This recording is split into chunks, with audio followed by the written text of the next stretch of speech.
Welcome to the Prophecy Club. Our topic today is Israel shall become the wealthiest, strongest nation on earth. Now, I'm calling that the topic, although I've got a lot more information to back that up that I'm probably not going to be covering today. As a matter of fact, I probably should tell you that the sermon from Sunday, I said a lot of things talking about oil in Israel, and I decided to pull it because it was releasing some information that I think should not be released, but should remain secret with me until the time is right. That's well said. So we're sort of talking about how Israel will, the scriptures say, she will become the wealthiest, strongest nation on the planet. Now, I'm kind of talking about that a little bit today. First article. Saudi Arabia is set to cut oil supply to the United States. Now, notice the date, June 27th, because we're going to back up and explain that. So it goes on to say the kingdom's steepest drop in production since 2011 would tighten Western markets, the news agency has predicted. Now, as you recall, if Trump had got back into the White House, we wouldn't need Saudi Arabia at all. We don't need anyone else. We can produce all of the oil that America needs and then some. Not only could we produce everything we need, but we would be the number one exporter of oil to the world if it weren't for evil people in charge. Saudi Arabia could slash oil exports to the U.S. in July. Now, that means that we're still beholden to Saudi Arabia and other nations simply because Biden won't let us produce our own oil. And it says that they have reduced the amount of oil they're going to be selling as much as 10%. Well, we really shouldn't care. But thanks to Biden, we do care. It goes on to say that as a result, oil exports to Western countries could be affected more than shipments to Asia. Again, we shouldn't care, but we do. It says the bulk of that would go east of Suez. In other words, they're not putting America at the top of their list to provide oil to. Has told several Asian refiners that they would get as much crude as they requested, but America is not at the top of the list to purchase oil from Saudi Arabia anymore. It goes on to say that Riyadh could reduce exports to the U.S. to force a tightening of the market that would be evident in inventory reports. And also, she's already has started to sell oil in another currency other than the dollar. So these other nations around the world that used to be our friends when God was with us have now turned their back on us, and it's about to cause big problems. Reduce exports to the U.S. to force a tightening of the market that would be evident in inventory reports. Aramco controls the largest refinery by capacity in the United States. Okay, we should be in control of our own oil and our own refining and distribution, but apparently we're not. Next article. Now, I want you to notice the date. This is a little earlier than the other article. And I've only pulled one sentence from this article. It says, Jody's data also showed that Saudi Arabia produced some 10.46 million barrels per day in April, marginally down from 3,000 barrels per day compared to the previous month. So the question is, why is Saudi reducing the amount of oil that they're selling to America? Is it on purpose, or is it that they're running out of oil? Well, if they were really running out of oil, we'd be the last to hear about it. Saudi would be the first to hear about it. My guess is that they may be running out of oil. And I talked about that a lot Sunday, which is why I'm not releasing that sermon from Sunday morning. Let's go on, though. Saudi pledge pushes oil prices higher. Now, notice the date on this one. This is June 5th, so this is before the other two articles. Riyadh has announced a voluntary supply cut of 1 million barrels per day starting in July. Is that voluntary because they want to hurt America? Well, possibly, probably. Is that voluntary because they want to make more or less money? No. Okay, so what's it really? Could it be that Saudi is beginning to run out of oil? Now, I'll talk briefly about some of the things I talked about Sunday, but I can't talk too much about it. So I'm talking to myself here, saying, Stan, keep your mouth shut. Don't talk too much. Okay, so when massive amounts of oil is found in Israel, according to Hayseed Stevens, we believe that there's a high probability that surrounding nations around Israel, their wellhead pressures will begin to drop. That may already be the real truth behind Saudis. And if that takes place, well, that could bring on World War III or Armageddon, which is what the Bible says is going to happen. Now, let's go on, though. Let me tie this together. April 15th, 2002, I've read this many times, but let me show you something in it. So, Leslie was told this in the middle of the night back in 2002, that Arafat would go into the hospital, and 2 years later, 11/11/04, at 3:30 a.m., he went into the hospital and died there. But when she was told this, Arafat wasn't even allowed outside of his compound. So to put this out to all of her supporters, put it on the internet and everything else, very big, risky thing. But 2 years later, just like she was told, he died in the hospital. That means that the other points of this prophecy are confirmed. She was also told that Israel will give the Palestinians a state. Now, if Israel give the Palestinians a state, that's one thing. But if America forces Israel to give the Palestinians a state, or if China talks them into giving the Palestinian state, that's another thing. It's just that if America forces Israel to split, then God is going to split America. Number 3, the Palestinian state will be a temporary measure to allow the Israelis time to strengthen their military. Now, where are they going to get the money to strengthen their military? Oil will be discovered in Israel. Now, part of what I talked about Sunday is I have found 33 scriptures that say in the last days, massive amounts of oil will be found in Israel. The Bible says that Israel is the, quote, glory of all lands. And I don't think it's glory of all lands because she has olive oil. A lot of people think the scriptures talking about crude oil are really referring to olive oil. No, not correct. They're referring to crude oil. And again, one of these days I'm going to go in and tell you all of the things that I've researched years ago, made a PowerPoint on it, it's all ready to go, but it's just not time to release it to people. I will be giving away secrets that could compromise what God has told me to do. Anyway, oil will be discovered in Israel, massive amounts of oil. And it may very well be that that oil is not just going to make Israel the wealthiest, strongest nation in the world, and in control of oil and pricing oil, but it may also begin to dry the wells of the surrounding nations. But anyway, oil will be discovered in Israel. The oil will make the Jews willing to fight for the land. Now, here's my point. Israel and America will go against most of the rest of the Arab world, or the way we would say it is, Israel and America will go against most of the surrounding nations surrounding Israel. I do not think it's Armageddon. I think that it is another war, the end of which Israel will be victorious, massively victorious. She will get back all of her land from the Euphrates to the Nile, so says the Bible. And that is going to probably include Saudi Arabia. Whether it's 100% or 80%, I don't know. But see, because Moses was told twice, as a matter of fact, that every place the sole of his foot stepped, he would give that to Moses. Well, for 40 years, Moses and the Israelites traipsed all over Saudi Arabia. So there's a very good possibility that if not all of, at least most of Saudi Arabia is also going to be given to Israel. And that also includes all of their gold, all of their silver, all of their oil, and Neom. That city out there that they're building, that's probably going to be a place for the woman to flee. And that's another topic another day, but let's move on. Next headline. Biden is forcing Israel to attack Iran alone. Do you see how it's laying out? Okay, so it may very well be that this next war between Israel and America and the Arabs may be very close.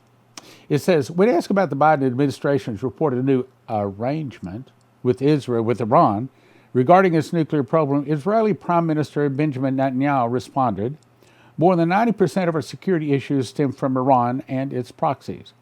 Our position is clear. Israel will not be bound by any deal with Iran and will continue to defend itself. You know, those are kind of fighting words, because Israel has continued to maintain, we are not going to let Iran get a bomb, a nuclear bomb. The White House goes on to say, we'll do nothing to stop Iran's march to getting a nuclear weapon. Does that sound to me like there's a big war coming? It does to me. Let's go on, though. To the contrary, Biden's new arrangement, just like his predecessor Barack Obama's 2015 nuclear deal, would give Iran a legal path to a nuclear weapon and a ballistic missile delivery system. At the same time, it would hand the world's leading state sponsor of terrorism billions of dollars in sanctions relief to fund its military and global terrorist network. Does that sound like we're getting close to a war between Israel and the Arabs? See, because if Israel attacks one of the Arabs, they're at war with all of them. I believe that the scriptures say that Israel and the surrounding Arab nations will have a war. God is going to be on Israel's side, and Israel's going to be massively victorious and get back all of the land from the Euphrates all the way over to the Nile, and that will also include most of Saudi Arabia. So if Israel were to call and say, Stan, what do you think? Should we go to war? I'd say absolutely. I'm going to show you scripture. Israel never loses another war, ever, ever, ever, ever again. I'll show you. Not all eyes turn to Israel. Will Israel unilaterally attack Iran? The Biden administration has reoriented its Middle East policy from an Israel-centered to an Iran-centered one. This means that the U.S. has left Israel with no choice but to attack Iran's nuclear facilities alone. Does that sound like a war could be coming? I think it could be. If Israel attacks, the attack will almost certainly trigger a regional war, just like Leslie was told. Unless the U.S. jumps in to prevent it from escalating, and they will, but they're not going to prevent it from escalating. In this case, they'll be on Israel's side. Now, that makes me kind of think that Biden is not going to be at the reins at the time. Anyway, jumps in to prevent it from escalating. That will see tens of thousands of rockets launched by Israel's terrorist proxies. Let me just tell you, if God does not want one of those rockets to hit Israel, not one of them will hit Israel. God wants to put angels up there to stop them, he will. No nation will ever defeat Israel or ever uproot Israel from her land ever again. Those attacks, paid for by the billions of dollars Iran will receive in sanctions release, will result in thousands of Israeli deaths. Wrong, it will not. A nuclear Iran threatens the lives of 9 million Israelis. No, it doesn't, because it won't defeat Iran or Israel. If the Jews have learned anything from history, it is believed that your enemies, it is to believe what your enemies say. Iran continually says it will wipe Israel off the map. Need not worry. Not a problem. Not a problem. Israel. These are the newspaper headlines from John Paul Jackson. I want to point out a few of them that are talking about Israel. We read these, I think it was yesterday or the day before. More explosions in Tel Aviv, radioactive traces found. Suitcase nuke? What other secret weapons does Israel have? Has Israel played all its cards? Israel says if missiles hit Jerusalem, Mecca will be hit within minutes. Does that sound like there's another skirmish heading your way? Or Israel's way? I believe so. All right, now, so I said I would show you the scriptures that says that Israel will never be defeated again. And there's other ones, by the way. One of them says that they'll never be uprooted from their land again. But this will prove my point. Zechariah 12:2. Behold, I will make Jerusalem a cup of trembling unto all the people round about. Now, what does that mean? That means that Israel is going to be God's battle axe, battle ram. He is going to use Israel to destroy the nations of the earth. He is going to cause all of the nations of the earth that are against Israel to come down and to attack them. And it's a setup. It is a setup that, see, God has put in the hearts to fulfill his will and a decree and to give their kingdoms unto the beast until the words of God should be fulfilled. Revelation. So, it is God's idea. He put it in their heart of the nations to form a world government and to go down to attack Israel. And what they're trying to do is to destroy all of God's people, Christians and Jews. Well, see, Lucifer's lying to him. He's lying to his people. Right through his teeth, he is lying to his people. as that's what he is. He comes not but for to kill, steal, and destroy. He has lied to his people and saying, we can defeat this Nazarene. Wrong, because Jesus is going to return with the morning star and defeat them in 1 hour, in a moment, in the twinkling of an eye at the last trump, or the seventh trump. I will make Jerusalem a cup of trembling and all the people round about. In other words, I'm going to cause you, it's going to be a hook in your jaws. I'm going to draw the Russians and all the other evil nations behind Russia down to attack Israel, where Jesus will return and defeat them. Verse 3. And in that day I will make Jerusalem a burdensome stone for all people. All that burden themselves with it shall be cut in pieces, though all the people of the earth be gathered together against it. I'm going to read that again. Though all the people of the earth be gathered together against it. What's that saying? It's saying, Russia, I don't care how many nations you bring, how many advanced weapons you bring, when you attack Israel, it will be your last day. Then he also says, I will make Jerusalem a burdensome stone, because it's kind of like all of the news of the whole world is basically about Israel, and indirectly or directly. I know it seems like America, but not really, okay? And a burdensome stone for all the people. God causes Israel to be the center point of the whole world. About everything going on is still circulating around Jerusalem and Israel. And so consequently, he's going to bring the people down and he's going to cut them in pieces. What does that mean? Cuts them in pieces with the morning star. Verse 4. In that day, saith the Lord, that I will smite every horse with astonishment. That's what we call the morning star, where he brandishes his sword with the breath of his nostrils, and it goes to the center of the earth, sets the foundations, the mountains on fire. We've covered that a lot of times, so I'll move on. I will smite every horse with astonishment, his rider with madness. And I will open mine eyes upon the house of Judah, and I will smite every horse of the people with blindness. The governors of Judah shall say in their heart, the inhabitants of Jerusalem shall be my strength, in the Lord of hosts their God. So they turn to God at the very last minute. In that day will I make the governors of Judah like a hearth of fire among the wood. Well, what's really happening is Jesus returns on that white horse. He uses the morning star. He turns all of the tares, all of Lucifer's people, not Lucifer, the beast and the false prophet, and those people that take the mark of the beast, those are all tossed into the lake that burns with fire and brimstone. And they are tormented day and night forever and ever with no hope of escape. I believe that all of the other demons that reported all these years to Lucifer, they, along with the tares, all along with the nations, are all destroyed.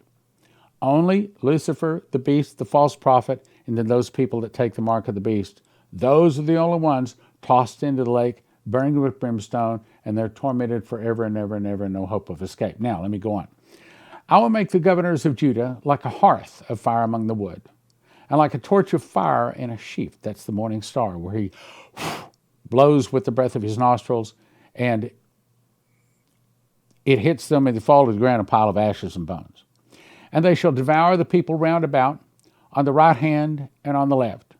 And Jerusalem shall be inhabited again in her own place. That means she doesn't have to leave. The Jews never, ever, ever leave their land ever, ever, ever again. Even in Jerusalem. And in that day shall the Lord defend the inhabitants of Jerusalem. And he that is feeble among them at that day shall be as David. In other words, very strong. And the house of David shall be as God, and as the angel of the Lord before them. And it shall come to pass in that day that I will seek to destroy all the nations that come against Jerusalem. And sad to say, that's most of them. And they're all destroyed. But there's a few people that don't. Those people that do not take the mark, but they have not received Jesus either, those are called the nations. And they are told on the Feast of Trumpets, which is the day of Armageddon, after the burning, they're told, okay, you are allowed to live, but with this stipulation. The instant you sin, you will die. And what happens is a morning star judge shows up with the morning star at the speed of thought, which is faster than the speed of light. The speed of thought hits them with the morning star. They fall to the ground, a pile of ashes and bones, destroying both body and soul. At the end of the 1,000 years, Lucifer is loosed out of his prison. He goes out to deceive the nations which are in the four quarters of the earth. Gog and Magog, the number of whom is as the sand of the sea, and they went upon the breadth of the earth, and compassed the camp of the saints about in the beloved city, and fire came down from God out of heaven and devoured them. In other words, at the end of the 1,000 years, they are all devoured. If you want to understand Bible prophecy, I get a lot of emails asking me questions. And I say, okay, look it. Why should I answer a question when I'm retyping something in my book that I've already written? So before you ask questions about Bible prophecy, which I love, but first, read my book, The Secret Door to Understand Bible Prophecy. The Secret Door to Understand Bible Prophecy at prophecyclub.com. One is $20, but don't do that. We recommend you get the 5-book package. You get 5 books for, I think it's $35. Why? Because we want you to have extra copies to give away. Because what we discover is once people read, matter of fact, I would say if you read the first 14 pages, you'll read the whole book. And you read the first 14 pages, you're going to start handing out other copies. Because I think it's safe to say there is not another prophecy book like The Secret Door to Understand Bible Prophecy. Let me briefly explain it. Okay, so in Leviticus 23:10 links to Revelation 14:4. It's one word, the word first fruits. And that first fruits word is a secret door that links the Old Testament feasts, which is a pattern, okay, it's a 7-point pattern, the Old Testament feasts to the prophecies of Revelation so that they can be correctly laid out and correctly understood. Here, let me bump. I can go to this and I'll show you what I'm talking about. Now, this is a zoomed in picture of it. Let me back out just a little bit. Okay, so this is one of the 2 charts in the back of the book. The audible voice said the 7 seals play over 7 years. The 7 trumpets play over 7 months. The 7 vials play over the last 7 days. So this is the book of Revelation, all laid out in a chart so you can finally understand it. Now, to my knowledge, no one else has been given the secret door. No one else, I know this sounds arrogant, and I'm sorry, but I'm just going to have to say it like I really believe it is. I don't think anybody else on the planet understands Bible prophecy as well as I do. I mean, no one else has been given the secret door. This chart is a close-up of the last 7 months. So the next time Jesus returns, he returns on first fruits. He resurrects 144,000 one-year-old Jewish boys. Now, I cannot begin to explain that in a brief moment. You got to get the book, Secret Door to Understand Bible Prophecy. But believe me, I've got scriptures to back up what I'm saying. So he resurrects 144,000 one-year-old Jewish boys. They walk around for 50 days. And then 50 days later, on the Feast of Pentecost, then we all go to the marriage supper of the Lamb, where we see Jesus brought before the Ancient of Days. He is given dominion, glory, and a kingdom. His dominion is an everlasting dominion. His kingdom is that which shall not be destroyed, that all people, nations, languages shall serve and obey him. That's when we get a white wedding garment. That's all we get, white wedding garment. And he comes forth and he serves us for about 4 months. At the end of the 4 months, Jesus and us and the armies in heaven are all given white horses, and we ride in tow behind Jesus. In the front is Jesus. Behind him are 2 angels with sharp sickles. The angels with sharp sickles slash the grapes. Those are the nations that for the most part do not have any Christians in them. And then Jesus uses the morning star to destroy the tares, and also the people that reported to Lucifer, and all of the people whose name is not in the book of life. Now, if they took the mark of the beast, they don't get soul death.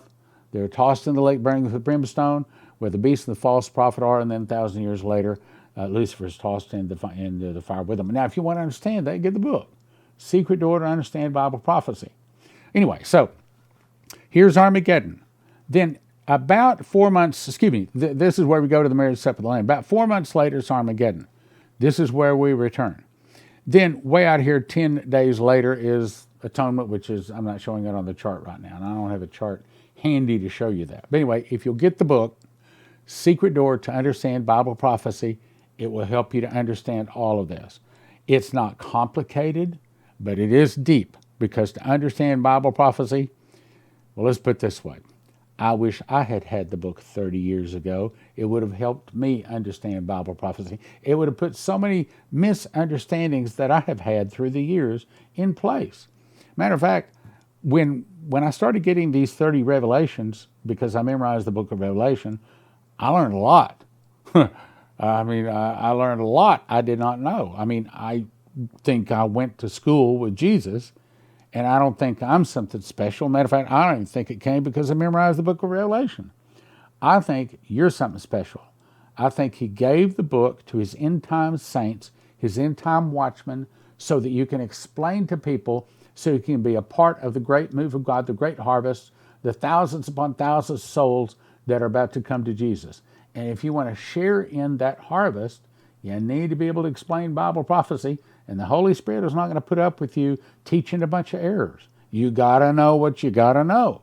And that is, you got to kick out that idea of thinking that there's going to be a pre-trib rapture. It's not going to happen. Not going to happen. It's not going to happen. There's other things, you got to learn. And this is the reason I think he gave the book. Secret Door to Understand Bible Prophecy, prophecyclub.com. prophecyclub.com. What is wrong with this? You say, well, it's a piece of bread. You're right. It's a piece of bread I took out of this loaf. This loaf is a 1 pound loaf, and there's something missing from this bread.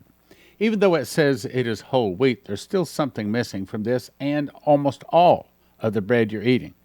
See, the story was in 1860, the smart humans decided that they were going to outstrip God, and that they could figure out a way to where the flour would not spoil, because once you break the wheat berry, then it begins to spoil, and in 7 to 10 days it's got mold. So they figured out how they could be smarter than God. We're going to take out the outside shell and then the wheat germ. We're only going to use the white powder part of the wheat. And that doesn't spoil. And they're right. You can put it in a bag. 5 years later, it's still there. But then, of course, there's something else they removed. And that is most. Now, not all, but most of the nutrition. So then they had to pass all of these laws saying you got to put niacin, you got to put vitamins, you got to do this, put all of this into the... So why not just use what God made? So the difference between this and what I made is this. That's the difference in my bread, whole wheat bread, versus what you buy in the store. The bigger slice here, this is actually cherry, cinnamon, honey, and vanilla mixed together. And I made this. So when you make your own homemade bread, you can make it flavor any way. You want jalapeno, you got it. You want to have seeds, sesame seeds, however you want to, you can make it. But the big advantage to making your own whole wheat bread is that it's probably the cheapest way to have long-term storage food, because most of your long-term storage food companies cost $9,000 to $10,000 per person per year. But at Joseph's Kitchen, they can show you how to feed your family for about $1,000 per person per year, and it's whole wheat. Okay, so what is whole wheat over the regular wheat? Well, you remember the 7 years of plenty followed by the 7 years of famine of Joseph and the Pharaoh. Well, that meant that the whole world lived off of wheat for 7 years. Now, I don't think that maybe Jesus said, man should not live by bread alone, meaning you should have other things that you should eat. However, about the closest thing out there that'll feed you not only good tasting, but also nutrition for your body is wheat. And so we recommend you go to josephskitchen.com. When you go there, you got to get 2 things. One is you have to get a machine package. That's the items that you need to actually physically make the bread. It's a wheat grinder where you put the wheat in. 30 seconds later, you have flour. You put it into a bread machine with 6 other ingredients. Push a button, 2 hours, 20 minutes later, you have a nice, hot, steaming loaf of wonderful, that you made, whole wheat bread. Slice that up. The slicer is even included. The beakers, everything. It's everything you need to make bread. Then you decide how much food you want to have. You want to have food for 6 people 1 year, 4 people 1 year, 2 people 1 year.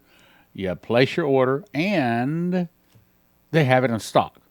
because most of these long-term storage food places, they're out. Some of them are 2 or 3 months. Some of them are even longer behind in filling their orders. But at Joseph's Kitchen, they can ship within 2 or 3 days. And they ship around the world. Go to josephskitchen.com. I'm telling you that the prophecies say there's about to be a food shortage.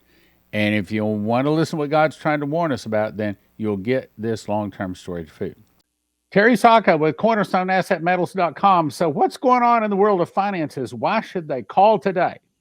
Well, China has laid out in a speech a few weeks ago exactly what they think of the United States. I haven't seen that in my 55 years.